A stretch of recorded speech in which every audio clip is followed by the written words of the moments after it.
A paz, queridos. Que bom estarmos aqui novamente no nosso programa semanal da Escola Bíblica Dominical para nós darmos sequência à nossa série de estudos bíblicos a respeito dos livros de Provérbios e Eclesiastes. Tá? Nós já acabamos de ver o livro de Provérbios, já fizemos 2 aulas do livro de Eclesiastes. Essa é a nossa terceira aula. A terceira aula do livro de Eclesiastes tem como título A Ilusória Prosperidade dos Ímpios. Então, o tema da nossa aula hoje vai ser um tema muito questionado ao longo do século. Vai ser um tema polêmico, vai ser um tema inquietante. Por quê? Ele trabalha a questão da prosperidade dos ímpios. Por que os ímpios prosperam? E na contrapartida vem logo a outra pergunta: e por que às vezes alguns justos não prosperam? Queridos, antes de nós darmos sequência, eu quero que você continue entrando no nosso blog, tá? Entre lá no blog www.fabiosegantin.blogspot.com.br, tá? Toda semana eu deixo material lá. Então acesse o nosso blog, imprime aquilo que você acha interessante sobre a aula, imprime. Se você não pode imprimir, baixa aí no seu computador, mas leia, porque é uma outra visão do que eu passo aqui. Então, aqui eu dou uma explanação, lá eu coloco uma outra possibilidade de leitura e de interpretação para a aula da semana, tá? Então não deixe de entrar no nosso blog lá, tá? Não deixe também de se inscrever aí no YouTube, irmão. Clique, se você gostou da aula, clica no gostei e também não deixe de deixar o seu comentário. Faça o seu comentário. Isso é muito bem-vindo para o professor Fábio Segantin, tá? E se você quiser ser amigo do professor Fábio Segantin também no Facebook, é só digitar no Facebook Fábio Segantin, tá? Já vai aparecer a foto minha e da minha esposa. Envie o convite, que vai ser um prazer ter você como nosso amigo mais perto, mais íntimo, tá? Eu quero também continuar, tá? Falando aqui, você que deseja ter o professor Fábio Segantin aí na sua igreja, no seu estado, na sua cidade, ministrando a palavra de Deus aí, tanto na área do ensino, como num congresso de jovens, em congresso das irmãs, em congresso específico sobre missões, sobre EBD, sobre a qualidade de ensino. Entre em contato com o professor Fábio Segantin, será um prazer, querido, estar aí atendendo a sua igreja, ministrando aí e adorando a Deus junto com vocês, tá? Qualquer coisa, me telefone ou deixe uma mensagem no meu Facebook, ou então entra no meu e-mail, logo abaixo aí no YouTube, nas descrições, eu deixo sempre 2 celulares, um TIM e um Claro. Eu deixo o meu e-mail, eu deixo o meu blog. Então, de alguma forma, entre em contato conosco, tá? Que vai ser um prazer estar atendendo vocês. Hoje, o professor Fábio Segantin está com uma roupa diferente, né? Hoje eu não estou de gravata, não estou de camiseta social. Hoje eu coloquei essa camiseta aqui.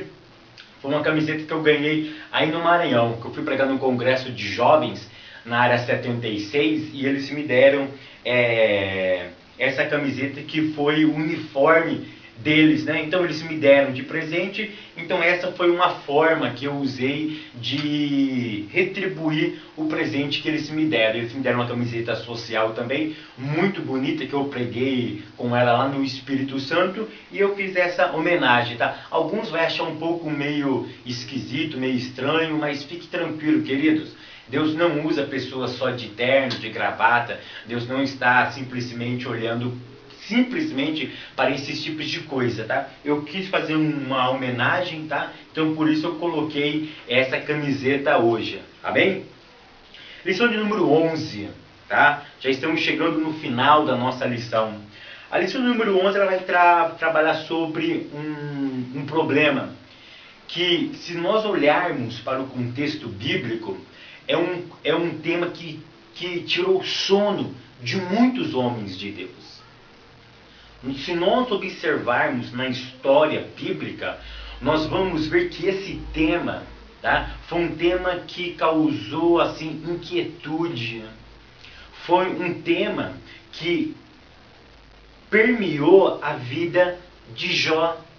Se nós olharmos no Antigo Testamento, e provavelmente o livro de Jó foi o primeiro livro do Antigo Testamento a ser escrito, o livro de Jó, ele trabalhava justamente essa problemática. Por que o justo sofre? O tema da nossa aula é a prosperidade dos ímpios. Mas se eu falo sobre a prosperidade dos ímpios, é porque eu deduzo e eu tenho uma outra problemática. Porque os justos sofrem.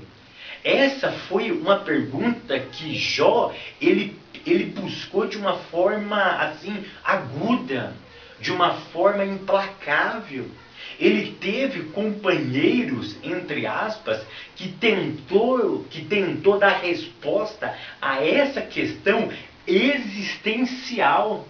E foram muitos infelizes em sua resposta nessa questão, porque sempre acusava Jó pela sua circunstância. Então esse tema, ele é um tema que permeou o coração de muitos homens. Os salmistas, vários salmistas, passaram por essa problemática. Inclusive o salmista Asaf, que ele escreve o Salmo de número 73. O Salmo de número 73, ele vai trabalhar, que é um Salmo de Asaf, tá? Eu só quero deixar um adendo aqui, queridos. O nosso autor da nossa revista, em alguns momentos, ele fala que foi Davi. Mas não vai ficar bravo com o autor por causa disso.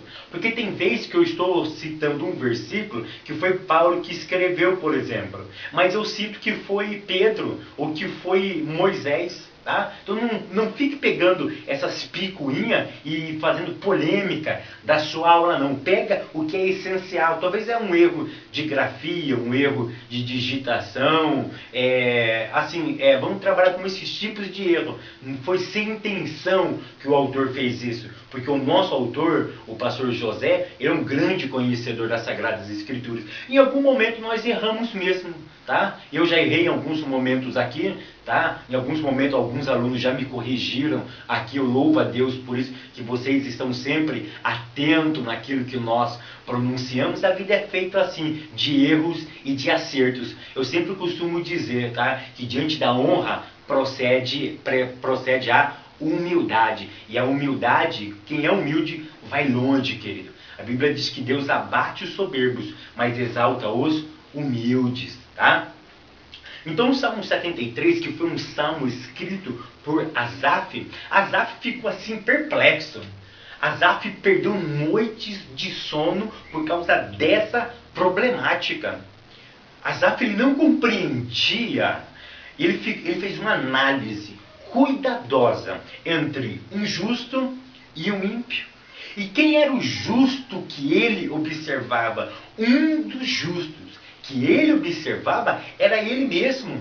Porque em alguns textos ele se coloca como esse justo que estava sendo penalizado. E o ímpio que ele observava, e nessa problemática não era um ímpio, eram vários ímpios. Ou seja, possivelmente ele observava uma sociedade. Ele estava observando a coletividade entre uma cultura que serve e uma cultura que não serve. E essa problemática de Asaf, ela vem perdurando ao longo dos séculos. E ela chega no nosso tempo. Ela chega na minha igreja, ela chega na tua igreja. Ela chega na tua casa, ela chega na minha casa. Ela chega na tua vida, ela chega na minha vida. Esses questionamentos, por que pessoas más prosperam? E por que pessoas boas não prosperam? São questões que já permeou a minha mente. Tá? Que já permeou o meu coração. eu sempre lembro da minha juventude. Eu entrei na igreja muito cedo, tá? Eu com 14 anos me rendi aos pés do Senhor, em um lar onde ninguém é cristão até hoje, tá? É só o professor Fábio Segantin. Então, o que eu venho observando ao longo dos tempos? Na minha juventude, foi uma juventude totalmente voltada para a palavra. Eu me abstive de tudo para amar a palavra. E eu observei o quê? Que algumas pessoas que conviviam conosco, que eram tidos como tribuloso, aqueles crentes que davam muito trabalho na igreja, hoje são muito mais prósperos do que o professor Fábio Segantin. Eles deram muito melhor na vida do que o professor Fábio. Isso daí já permeou a minha mente em alguns momentos. Porque aquelas pessoas que viviam dentro da igreja, mas longe de Deus, longe de compromisso com a palavra, longe de amar a Deus como eu amava, como eu desempenhava, como eu me dedicava, porque eles eram tão bem e eu não me dei tão bem aos olhos humanos como eles.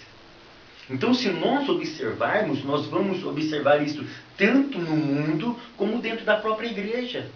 Porque os corruptos dentro das nossas igrejas conseguem estar no poder, conseguem prosperar, e pessoas piedosas, pessoas amantes da oração, amantes da palavra, pessoas amantes do estudo, da santidade a Deus, sofrem tanto. E por que homens que só pensam em dinheiro, que só pensam em ganância, só pensam em ludibriar os membros, os fiéis, permanecem? Porque eles prosperam e nós não prosperamos. Os santos não prosperam. Então essa era a problemática do livro também de Eclesiastes. Salomão, que ele escreve o livro de Eclesiastes já na sua velhice, ele observa o seguinte, que debaixo do sol, essa problemática, ela existia. E ele, então, vai em busca de respostas. Eu não vou dar respostas prontas. Nenhum teólogo vos dará respostas prontas para essa problemática. O que nós vamos fazer é lançar luz, tá? É lançar luzes sobre essa problemática, para que você tire isso da sua mente, que você é penalizado e o outro é só beneficiado. Então essa é a proposta da nossa aula. E no tópico 1, o autor ele fala sobre os paradoxos da vida. Eu gosto muito dessa palavra paradoxo. Paradoxo foi uma das palavras usadas na minha monografia no término da minha faculdade, tá? Sobre os paradoxos, tá? A antinomia. Então, os paradoxos da vida. E ele fala no número 1, os justos sofrem injustiça. Tá? Porque o que é paradoxo? Paradoxo é o contrário de que alguém afirma ser verdade. Paradoxo é aquilo que é contrário. É aquilo que as pessoas pensam, tá? E como sendo verdade. Tá? Então, essa verdade que as pessoas pensam do contrário, se define como paradoxo. Paradoxo é o contrário, tá? É o contrário. Então, por exemplo, aqui no tópico 1, os justos sofrem injustiças. Isso parece ser uma verdade. Parece que os justos sofrem injustiça e os maus, eles prosperam. Então, isso é um paradoxo, tá? São visões que nós observamos e pensamos que é verdade. Mas, no fundo, numa contradição lógica, é inverdade. Tá? Parece uma questão verdadeira, mas ela não é uma verdade. Tá? Então, isso daqui sempre permeou os justos. Tá? nós sempre vamos ver isso, que os justos sempre sofrem injustiça. E o salmista, ele vai falar isso no Salmo 73, verso 12. Por exemplo, para ele, os ímpios sempre prosperavam. Olha o que ele diz no verso de número 12. Eis que estes são ímpios, e todavia estão sempre em segurança. E se lhes aumentam a riqueza. Para Asaf, os ímpios sempre prosperavam. E eles sempre acumulavam riqueza. E essa riqueza estava ligada à sua segurança, dava estabilidade na sua vida. E olha a análise que ele faz dele mesmo no verso de número 14. Pois todo dia tenho sido afligido e castigado cada manhã. Para Asaf, para Asaf, o justo só tinha chicote. E o ímpio não tinha um chicote. Para Asaf, toda manhã o justo era castigado. Era como se ele nascesse mais um dia para sofrer. E o injusto nascesse com o sol brilhando para ele. Asaf, ele começa a perceber que na vida cotidiana o justo sempre sofre injustiça. E os ímpios sempre prosperam. Salomão, ele começa a perceber até na morte. Eclesiastes capítulo 8 e no versículo 10, Salomão ele observa esse paradoxo. Ele observa que pessoas santas, que pessoas que frequentavam o templo, pessoas que eram amantes da palavra e da santidade, essas pessoas que eram justas na sua sociedade, quando elas morriam, elas não tinham enterros dignos do seu procedimento. E pessoas que não eram justas, pessoas ímpias, blasfêmias, promíscua, pessoas que só pecavam, recebia enterro dignos, e sabe de quem? Dos sacerdotes.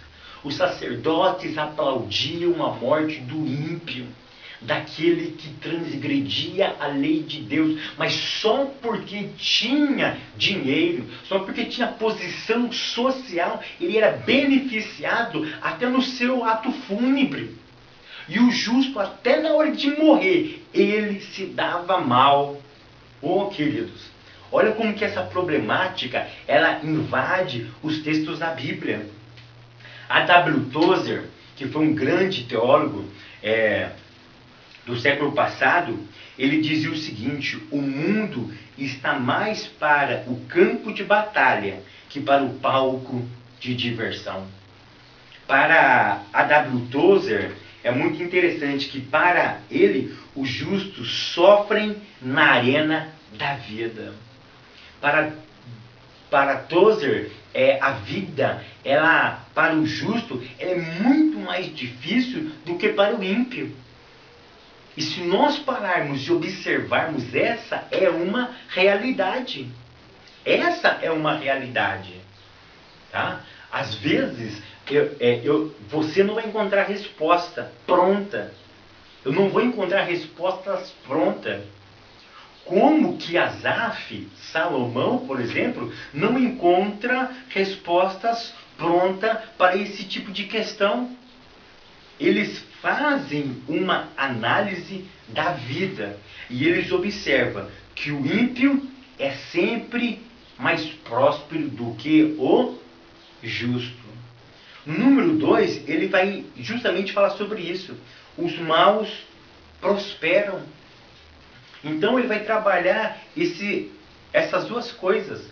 A injustiça de um reflete, tá? Reflete na justiça do outro. Então, enquanto um tem atitudes injustas, ele é beneficiado. Mas o outro tem ações justas, mas sofre as mazelas pela vida. Queridos, uma coisa que nós temos que entender é o seguinte: debaixo do sol, tá? O que é que impera? O pecado. A Bíblia diz que todos pecaram. A Bíblia diz que com a entrada do pecado vem a sua consequência, a sua mazela. Então, se todos estão debaixo do sol, tanto justo como injusto, todos sofrerão as mesmas mazelas. Mas por que, Fábio, o justo sofre mais do que o injusto? Eu vou dar uma das possíveis explicações. Um dos possíveis motivos. Quando eu trabalhar sobre vivendo por um ideal, eu vou comentar um pouquinho sobre isso. Tá? Mas quando nós estamos debaixo do sol, nós temos que entender uma coisa. Que o mal vai vir para todos. Como a sorte virá para todos. O livro de Eclesiastes, ele trabalha justamente essa ideia. Que Salomão ele chega num momento que ele começa a observar da seguinte forma. Que depois que você está debaixo do sol, vivendo nesta vida, o sol vem para todos. A chuva vem para todos. A calamidade vem para todos. Então, primeiro eu preciso entender esse princípio da vida. Que com a entrada do pecado, o mal ele está presente. O mal ele está constante dentro do nosso cosmos, dentro do nosso mundo. Salomão, no tópico de número 2, ele vai trabalhar uma outra ideia sobre a realidade do presente e a incerteza do futuro. O que o autor vai falar sobre aqui? Eu vou resumir bem rápido esse tópico. Ele vai falar sobre a realidade da morte. Todos vão morrer um dia.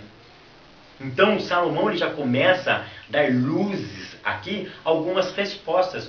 Por que o justo sofre e por que o ímpio não sofre tanto?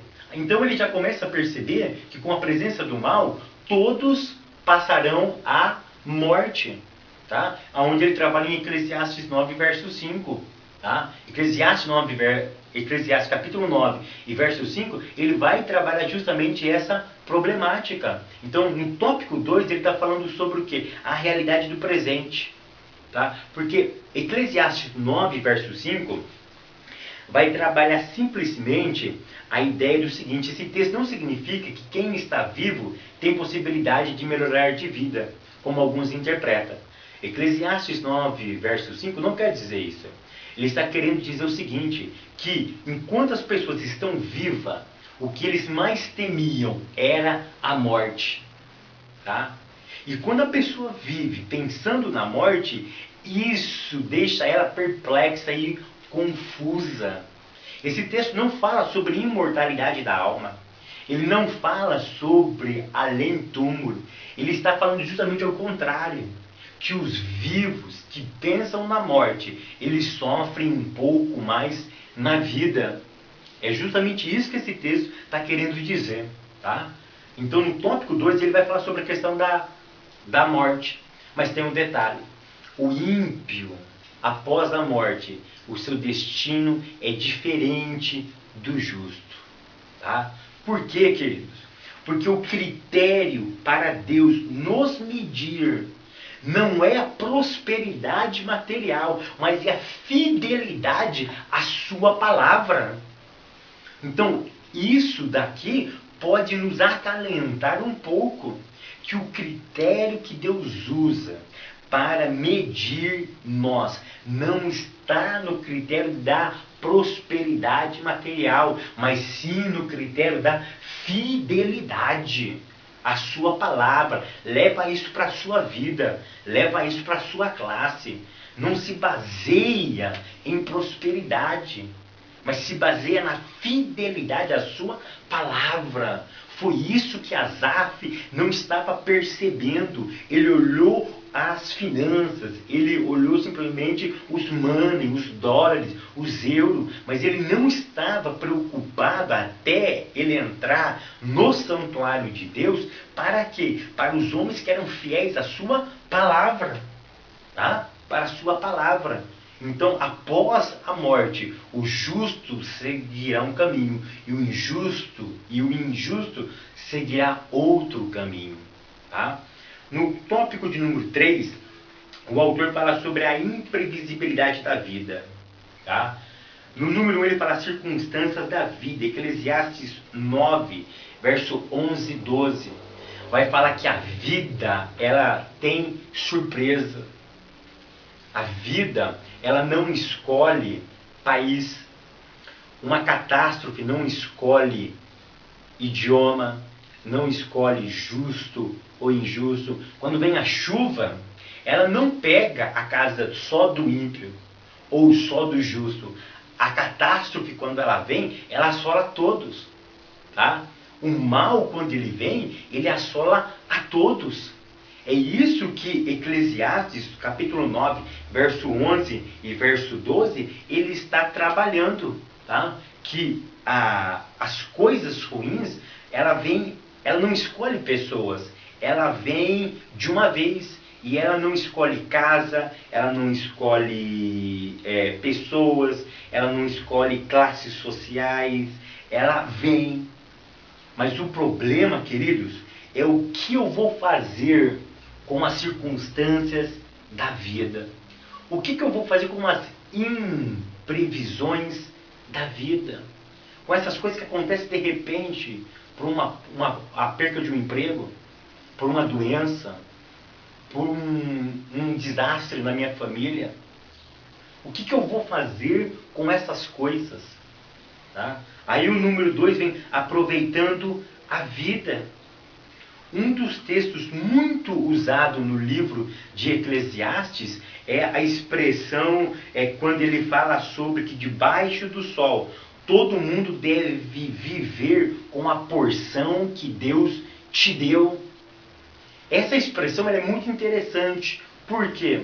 Porque diante das circunstâncias da vida, eu devo tirar uma parcela de aproveitamento dessa situação.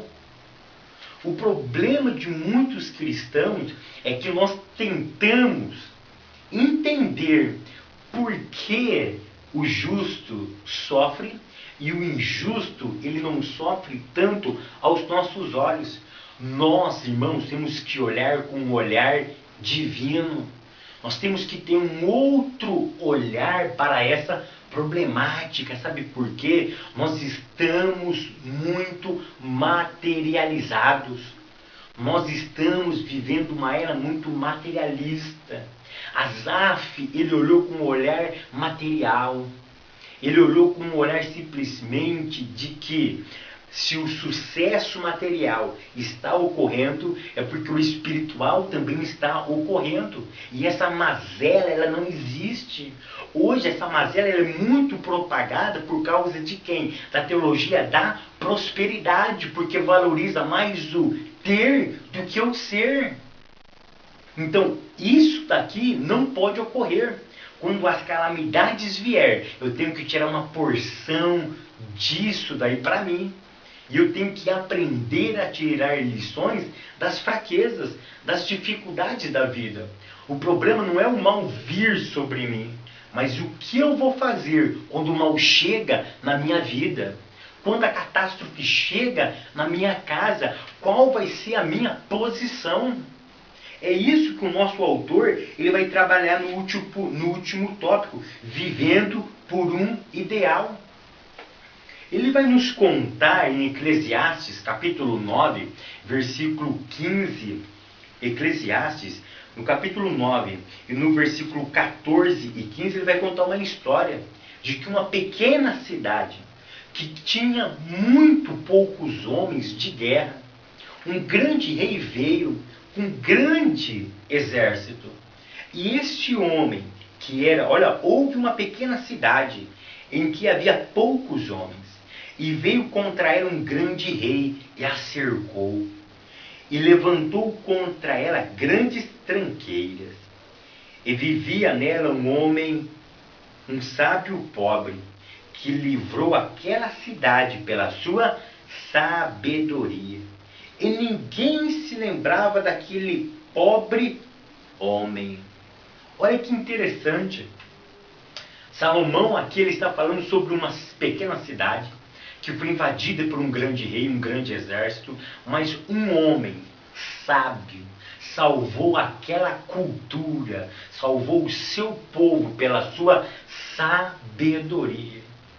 Mas um belo dia, ninguém mais se lembrava daquele homem. Por quê? Porque ele era um homem pobre. Ele tinha sabedoria, mas ele tinha a pobreza. A pobreza lhe acompanhava. Querido, olha que interessante isso. O autor ele vai nos levar a que cultura? A cultura que não valoriza mais o absoluto, mas que valoriza o quê? O relativo. Ou seja, esse homem não era valorizado pela sabedoria. Esse homem não era valorizado pelo que ele era. Ele não era valorizado pelo que ele possuía. Ele era valorizado pela sua pobreza. E por ele ser pobre, ele foi o que? Desvalorizado. Ou seja, as pessoas não ouviam mais os seus conselhos sábios. Ou seja, a sabedoria daquele homem não importava. Ele ficou na periferia da cidade. Ele foi esquecido. Mas Salomão, ele de longe, ele observou esse fato. E ele chegou a uma conclusão. E ele fala no verso de número 16. Então disse eu, após ele observar isso daí, que um homem foi desprezado pela sua pobreza e não foi valorizado pelo seu conhecimento. E Salomão ele disse, observando eu olhei esse fato e cheguei a uma conclusão. Melhor é a sabedoria do que a força. Ainda que a sabedoria do pobre foi desprezada e as suas palavras não foram ouvidas. As palavras do sábio devem ser silêncio. As palavras do sábio devem em silêncio ser ouvidas. Mais do que o clamor, os gritos, do que domina sobre os touros. Aí ele termina com a mesma frase do verso 17. Melhor é a sabedoria do que as armas de guerra. Mas um só pecador destrói muitos bens. O que o autor está falando aqui, querido? A morte dos ideais. Nós estamos vivendo em uma sociedade onde o relativismo impera. Aquilo que é absoluto não tem mais importância. Por quê? Porque se valoriza mais a ideia particulares das pessoas. Cada um pensa da maneira que ele quer. E nós devemos viver por um ideal. Nós devemos viver por uma ideologia. Queridos, deixa eu falar uma coisinha sobre isso daqui. Nós da igreja do século XXI devemos lutar pelos nossos ideais. Nós devemos sofrer, nós vamos sofrer neste mundo. Porque é óbvio, você não vai compactuar com uma mentira. Jovens, olha, você pode levar isso para a sua classe. A gente vê a juventude hoje fora da igreja e os jovens da nossa igreja olham para eles e dizem, mas eles são muito mais felizes que nós, eles se divertem muito melhor do que nós. É claro que eles se divertem muito melhor, mas eles se divertem com o pecado, eles se divertem na promiscuidade. Você, por exemplo, não pode ir para as baladas, você não pode transar com várias meninas, você não pode transar com vários garotos. Por quê? Porque você vive por um ideal. É óbvio que você vai sofrer porque você tem um padrão de santidade, você tem um padrão a ser seguido, você tem uma ideia absoluta que você crê. Por isso que Salomão diz, melhor é a sabedoria do que as armas de guerra. O justo nesses últimos tempos, ele sempre irá sofrer. Justos que sofrem por causa de seus ideais. Então, como que os ímpios prosperam? É claro que eles prosperam. Prosperam baseado na mentira, no engano. Olha para os nossos políticos. Homens que, muitos deles, não tinham tanto dinheiro, mas entram na política, prosperam, ficam muito ricos. Mas de que forma, querido? Desonestamente. Passando os outros para trás, roubando, colocando a mão em dinheiro público que não é dele. Eles estão se enriquecendo, mas de forma ilícita. Isto é pecado. Ah, mas Deus não está punindo ele. Ah, se Deus não punir aqui, a eternidade reserva o seu castigo para eles. Viva pelo seu ideal, querido. Viva pelo seu ideal. Há uma moda hoje na igreja evangélica que Deus sempre livrará os seus usando o exemplo de Sadraque, Mesaque e Abednego. Sempre. Sempre, querido, não é sempre que Deus irá livrar alguém quando ele está convicto de uma ideia, não. Apóstolo Paulo foi morto por causa do quê? Da pregação do seu evangelho. Diz a história que todos os apóstolos foram mortos, foram martirizados, exceto João, o apóstolo. O justo sempre sofre, mas por que sofre, Fábio? Por causa de um ideal. É isso que eu quero terminar a aula com essa ideologia. Vamos viver por causa de um grande ideal. E qual é o ideal nosso? A palavra de Deus. Se essa palavra diz que não pode, não pode. Mas por que os outros fazem? Se eles fazem, é um problema deles. Vamos olhar pelo nosso ideal. Então nós acreditamos que está na palavra de Deus. É certo que quando nós vivemos por um ideal, nós vamos sofrer da mazela desse mundo. Porque esse mundo tudo é relativo hoje. Paulo diz que nós somos o quê? A escória do mundo. O que é a escória? É o lixo. É aquilo que não presta. Aquilo que não tem serventia para nada. Para o mundo, é esse o olhar que ele temos de nós. Então eu quero terminar essa aula, querido, com essa ideologia. Vamos viver por um ideal. Qual é o ideal que você está vivendo? Não olhe para a prosperidade material, porque o critério de Deus para medir a tua vida não está baseado na prosperidade material, mas na fidelidade à sua palavra. Cristão maduro não olha simplesmente para dinheiro. Cristão maduro olha para a fidelidade a Deus. Ainda que isso lhe custe a vida, ainda que isso lhe custe os seus status. Porque tem irmãos hoje que ele faz de tudo. Ele negocia riqueza, ele negocia dinheiro. Ainda que isso custe a sua santidade. Ainda que isso custe a sua fé em Deus. Ele não importa. Ele é como o seu irmão Jacó e Esaú. Esaú faminto, ele não dá mínima para sua primogenitura. Ele vende. Ou melhor, ele troca por um prato de lentilha com o seu irmão. Tem pessoas que não valorizam aquilo que ele tem. Ele não valoriza a bênção que ele tem. Querido, valorize Deus. Muito melhor é estar na presença de Deus. Moisés um dia, ele disse, é muito melhor ficar um dia nos átrios, no quintal, na janela da igreja, ouvindo louvores e pregações, do que 1000 dias em outras partes, do que 1000 dias numa boate, do que 1000 dias num jogo de futebol, do que 1000 dias num show de um cantor sertanejo, de um cantor de forró, ou seja, em qualquer outro lugar. Eu prefiro ficar um dia, se for nos átrios, no quintal da igreja, na janela da igreja, ouvindo um louvor ou uma palavra, do que estar em 1000 dias em outros lugares. Vamos valorizar, querido, o nosso ideal. E por esse ideal nós vamos lutar. É isso que eu quero que vocês transmitam para a sua classe. É isso que eu quero que vocês carreguem no seu coração. Vamos viver por um ideal. Como diz a frase dessa camiseta, eu quero mais de Deus. E quando nós queremos mais de Deus, nós dizemos não para o pecado, e sim para a sua palavra. Pode ter certeza, querido, que os justos, ele é beneficiado pelo Senhor. Deus nunca se aparta de nós.